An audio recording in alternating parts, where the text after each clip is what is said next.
first question, Bam. I see that Johan and y'all delve more into, I don't know if it's considered closed circuit, bars, restaurants, movies. So we do, there's two sides to our business. We have the live event promotion, which you're obviously up to speed with, but we are also the closed circuit, or out of home, I should say, distributor nationwide for UFC, for Showtime Boxing, for DAZN Boxing, for AEW, WWE, Rough and Rowdy. So we have a lot of content that we distribute. ESPN Plus, which I might have got murdered if I didn't say them. But all in all, we have a lot of content. And what we do is we sell their product to bars and restaurants or movie theaters nationwide, or barbershops, any type of business location.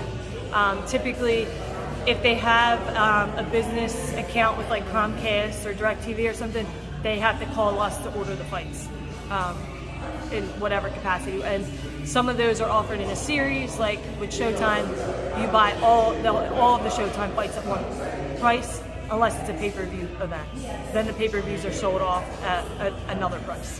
Is that source of revenue often overlooked by, I guess, analysts and fans?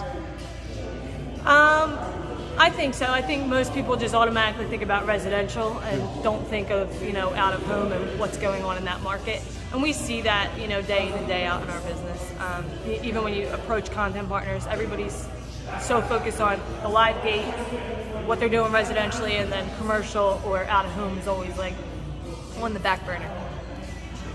And as far as piracy goes, is that like your biggest battle? Always.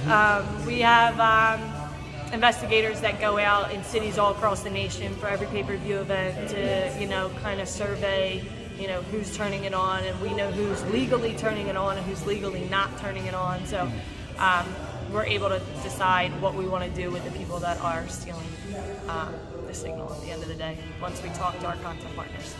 So is it not that boxing is dying because you often hear that? Is it just people, it's easier to steal? I just think it's evolving.